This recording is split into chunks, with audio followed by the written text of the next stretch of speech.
Assalamualaikum warahmatullahi wabarakatuh. Selamat pagi, siang, sore, malam, Bapak Ibu dosen dan rekan-rekan mahasiswa.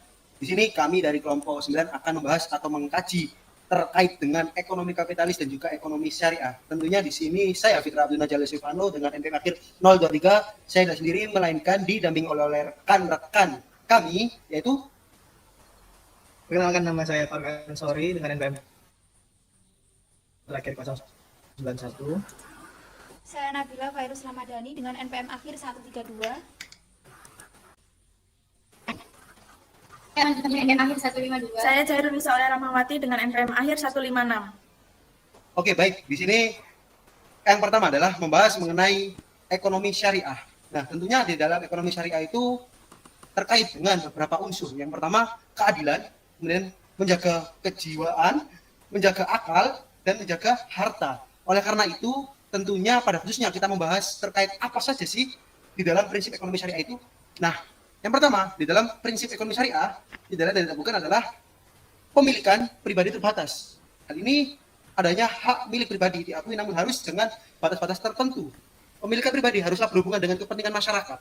Yang kedua, distribusi pendapatan yang adil. Nah, distribusi ini tujuannya adalah untuk mencapai pendapatan dan kekayaan yang adil serta merata. Setiap orang harus mempunyai kesempatan untuk meningkatkan kesejahteraan mereka tanpa hanya bergantung pada orang-orang yang kaya. Kemudian yang ketiga, etika dan moral dalam transaksi. Nah, dalam hal ini ekonomi syariah itu melarang transaksi yang haram, termasuk riba dan monopoli. Selanjutnya, tidak menumpuk harta. Nah, ekonomi syariah melarang tindakan menimbun harta. Selanjutnya, zakat sebagai distributor kekayaan. Nah, zakat ini digunakan untuk mendistribusikan kekayaan dari orang-orang yang mampu kepada mereka yang kurang mampu. Dan yang terakhir, bekerja sebagai kekuatan utama. Nah, dalam hal ini kerja itu dianggap sebagai kekuatan utama dalam perekonomian Islam. Islam mendorong manusia untuk bekerja keras agar bisa memiliki harta dengan cara-cara yang halal. Rezeki setiap umat Islam tentunya ditentukan oleh Allah Subhanahu wa taala dengan konsekuensinya masing-masing. Lalu selanjutnya kita mau membahas mengenai prinsip ekonomi kapitalis, yaitu ekonomi yang sangat mengedepankan kebebasan di mana masyarakat dapat berhak secara penuh mengatur apa yang ia mau dan apa yang butuhkan, berbanding terbalik dengan ekonomi syariah yang sangat berbatas etis dan berlandaskan syariat. Ekonomi ini memiliki 6 prinsip utama, yaitu yang pertama, kepemilikan pribadi atau private property. Prinsip ini yaitu memberi individu atau entitas swasta hak penuh atas properti dan aset. Hak ini mencakup kekuasaan untuk memiliki, menggunakan, menjual, atau mentransfer berbagai jenis aset, baik berupa properti fisik seperti tanah dan bangunan maupun aset non-fisik seperti kekayaan intelektual.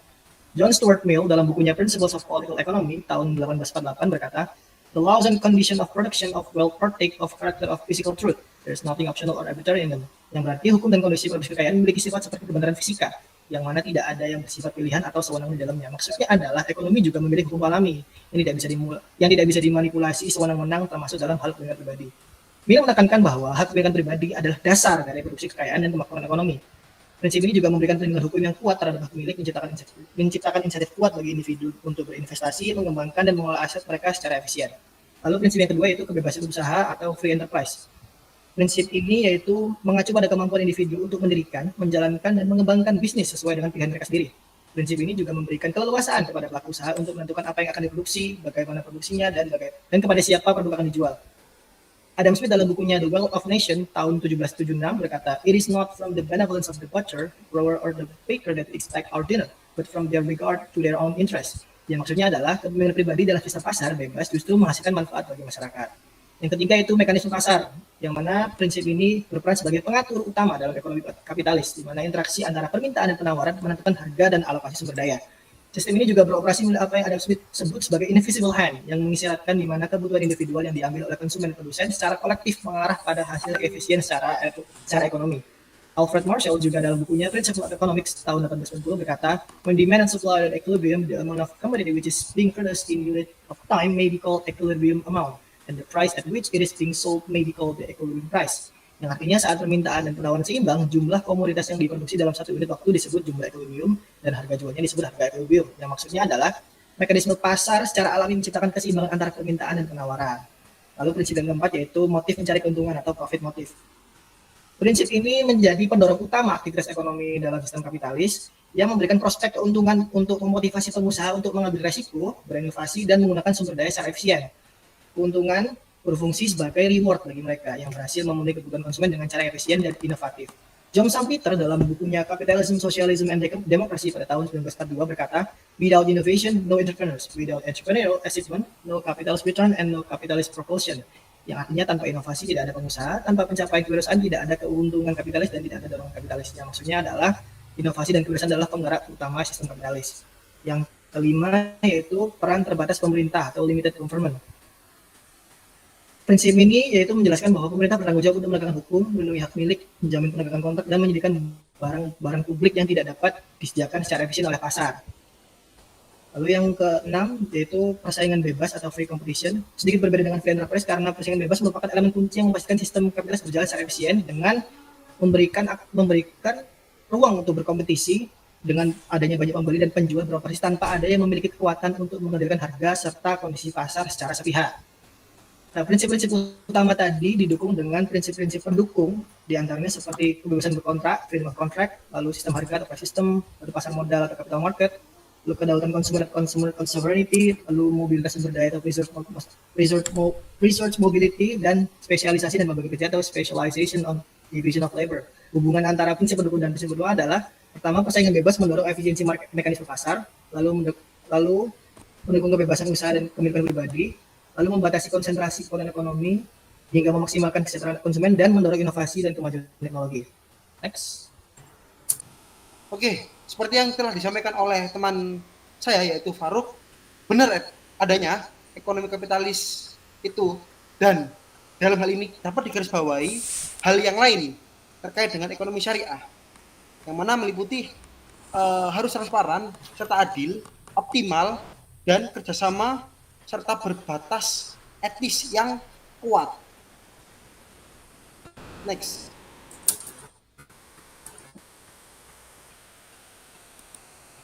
Baik, selanjutnya yakni terkait dengan kontribusi dari ekonomi syariah dalam menyelesaikan masalah pada sistem ekonomi kapitalis.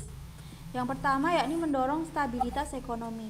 Ekonomi syariah menanamkan kegiatan perekonomian yang berbasis pada sektor real seperti investasi pada produktivitas barang atau jasa untuk mendorong stabilitas pertumbuhan ekonomi. Jadi di sini aktivitas perdagangan aset untuk keuntungan cepat tanpa memperhatikan nilai yang sebenarnya seringkali memicu adanya krisis ekonomi. Dalam ekonomi syariah, investasi diarahkan pada sektor real seperti produksi barang dan jasa yang lebih stabil, memberikan kontribusi terhadap pembangunan ekonomi yang berkelanjutan. Kemudian yang kedua yakni meningkatkan keadilan dan kesejahteraan. Sistem ekonomi syariah mengutamakan keadilan dalam pembagian harta kekayaan agar seluruh masyarakat dapat merasakan kesejahteraan dan mengurangi kesenjangan sosial. Jadi prinsip ini tuh bertujuan untuk mengurangi kesenjangan sosial dan ekonomi yang mana kerap kali diperburuk oleh kapitalisme. Sistem kapitalis ini cenderung memberikan keuntungan lebih besar kepada segelintir orang yang memiliki modal, sementara kelompok ekonomi yang lebih lemah semakin tertinggal. Kemudian yang ketiga yakni pengelolaan sumber daya berkelanjutan. Ekonomi syariah mengajarkan bahwa segala sumber daya alam merupakan amanah dari Allah sehingga harus digunakan dengan bijak dan dapat memberikan manfaat bagi hajat hidup orang banyak. Jadi maka dari itu penggunaan sumber daya harus dilakukan secara bijak dan berkelanjutan dengan menghindari eksploitasi yang dapat merusak lingkungan. Next.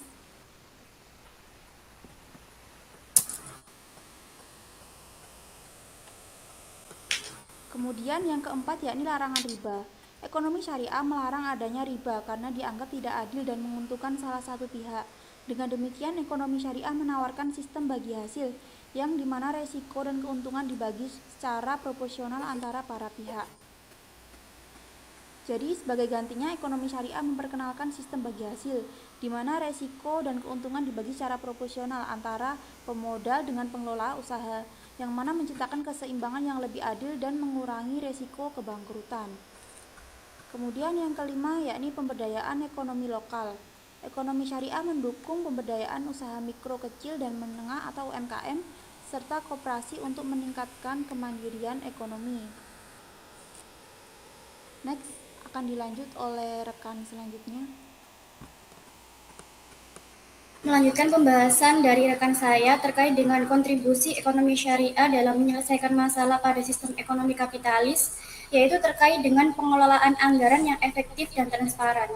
Dalam hal ini, ekonomi syariah mendukung pengelolaan sumber keuangan secara optimal dan memastikan alokasi dana tepat pada sasaran. Dikarenakan dalam ekonomi syariah, anggaran itu adalah harta publik, sehingga harus digunakan untuk menunjang kebutuhan seluruh masyarakat. Yang selanjutnya yaitu mendorong pembangunan infrastruktur. Dalam hal ini, pembangunan infrastruktur bertujuan untuk meningkatkan pelayanan global yang dapat meningkatkan daya saing produk dalam negeri, penyerapan tenaga kerja, produktivitas di berbagai sektor, dan menarik investasi untuk meningkatkan pertumbuhan ekonomi nasional. Dan yang selanjutnya yaitu mendorong pelayanan publik yang berfokus pada masyarakat. Dalam hal ini, ekonomi syariah menyoroti birokrasi dalam memberikan layanan kepada publik, yaitu pejabat yang harus amanah dan bebas korupsi, perkembangan layanan pendidikan dan kesehatan untuk meningkatkan kualitas sumber daya manusia. Dikarenakan sumber daya manusia yang terampil ini dapat mampu meningkatkan produktivitas dan juga kreativitas dalam negeri. Dan selanjutnya yaitu pemerataan dan distribusi pendapatan. Ekonomi syariah mendorong distribusi pendapatan melalui zakat, infak, dan sedekah untuk membantu kesejahteraan sosial. Next. Baik, yang terakhir ada peran etika dalam sistem ekonomi. Pada dasarnya, kapitalisme mengedepankan kebebasan individu untuk mengejar keuntungan selama tidak melanggar hukum. Meski demikian, kurangnya batasan etika seringkali memunculkan praktik yang tidak adil seperti monopoli, manipulasi pasar, atau eksploitasi pekerja, terutama bila tujuan utamanya adalah memaksimalisasi keuntungan pribadi. Karena itu, peran etika dalam ekonomi kapitalis seringkali dibatasi oleh peraturan hukum dan kepentingan pasar. Pada ekonomi syariah, etika memegang peran sentral dalam ekonomi syariah, karena prinsip-prinsip ekonomi syariah didasarkan pada ajaran moral Islam yang ketat. Setiap transaksi ekonomi harus mengikuti aturan yang adil, transparan, dan sesuai dengan nilai-nilai Islam. Bisnis harus dijalankan tanpa manipulasi, riba, atau spekulasi berlebihan.